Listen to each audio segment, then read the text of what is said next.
5, 4, 3, 2, 1.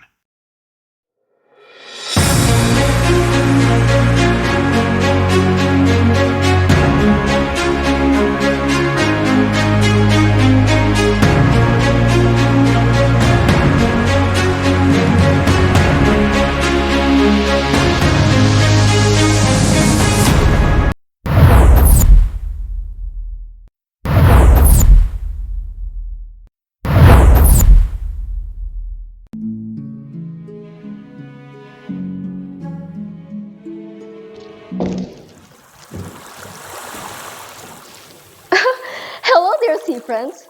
Almost didn't see you there. Well, you must be wondering, who am I? Well, you're right. We can be strangers forever, right? So, I'll begin with an introduction. Hello everyone. My name is Oktavin Nadia Nurbaiti Adi Sugroto, and I am from SMA Bakri 2, Yogyakarta. Oh, and you must be wondering what's happening in here. Well, to put it simple, I will be the one to tell you a story about the Sea of Bunaken, somewhere in Sulawesi Utara. You must be interested now. Well, what can I say? Sit tight, grab your popcorn, and don't forget your drinks. And now, shall we begin the story? Somewhere in the vast ocean of Bunaken, there an exotic cannonball jellyfish thrives with its small, fragile body. Though it swam away from home. Why, you might ask? Well, earlier, this jellyfish and her mother just had an argument about why? Well, the mother had simply warned her child not to play outside because of storm. But the little jellyfish ever feels so pressured and just so far away from being a playful little kid she decided to sneak away from home. Well, disobeying her mother's warning. It swam and swam until only corals surrounding her. She turned and turned, hoping to see her friends' familiar faces. But she see none. Though she remained stubborn and just stayed still. That's until an old crab passes by. It was Mrs. Red. Is that? Little Cannon! What are you doing here? It's dangerous.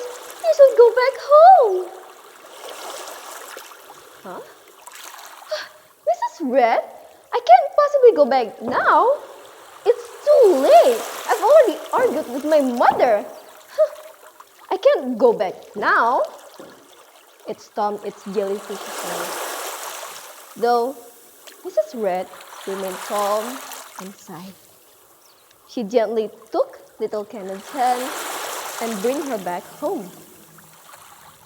Now, back at her home did finally Mrs. Red tell her a story about somewhere in the village named Wanua Uno.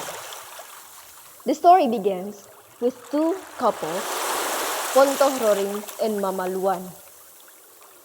Both couples had been married for long years, but after many tries and attempts, they received no child of their own.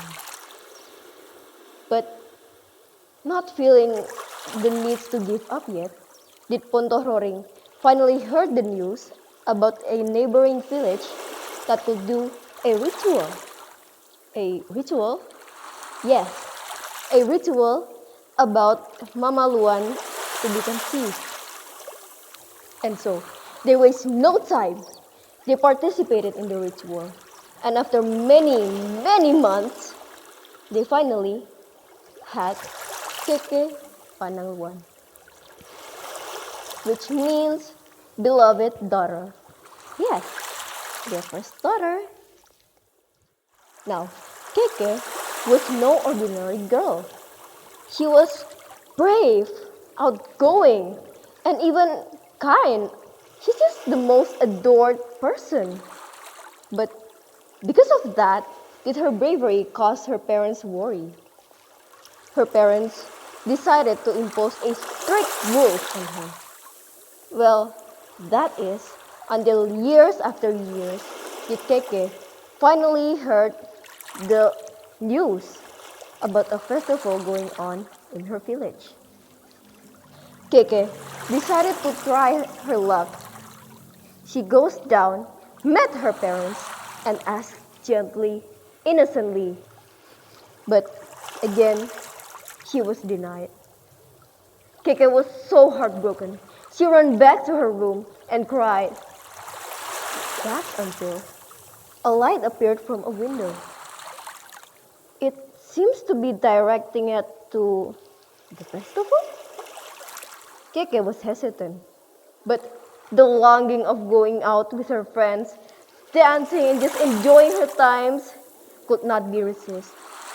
And so, she took the leap of chance and decided to go. And so, she danced and danced until dawn.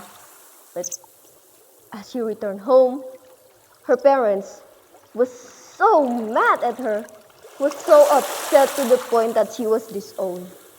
She was disowned. She was pushed away by her own home, by her own family. Feeling heartbroken, she decided to cry and cry until she was exhausted. Until another light appeared from the sky this time, but it appears to be a staircase. It comes from nowhere, but it also leads to nowhere. But Keke, she doesn't feel any weariness. Instead, she feels like she has to walk that stairs. And so she did. Only then did she realize that her parents had been watching all the time. Both Tante Hering and Mama Luan looked helplessly as their child climbed and climbed into that lighted staircase. They pleaded and cried with tears, hoping that Keke would come back to her. But to no avail, did Keke finally goes up and just bid her farewell. And then, that's how Mrs. Red ended the story. Now, little Cannonball, feeling so regretful, so upset, so sad, she decided to ask the only right thing. Mrs. Red, I couldn't do this. I couldn't let Mom be upset. I don't want to end up like Keke. Well, there's only one thing you can do, child. Run back to your mother's home, apologize to her, and tell her what you're feeling. Tell her your sides of story. And so, the little jellyfish agreed, thanked her, and swam away. As she arrived home, she looked and looked, shouting for her mother. Mom? Mom? Where are you, Mom? Until her mother arrived from the kitchen, just cooking her favorite meals. Their eyes met, and they embraced each other with warmth and care. Cannonball told her story and her feelings. Did her mother truly believe her child? Now she has forgiven them. And so, the end of the story ends. Now, the moral of the story, as a parent, you cannot expect much of your child. You cannot expect your child to be there with you forever. But Also, you can also just let them go. But as a child, being patient and understanding with your parents also helps a lot in your relationships.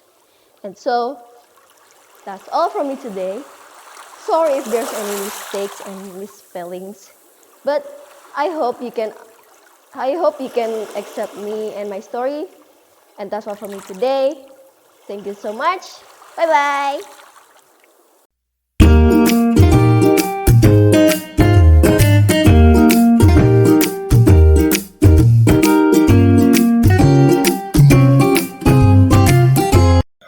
Subscribe, like, share. Thanks.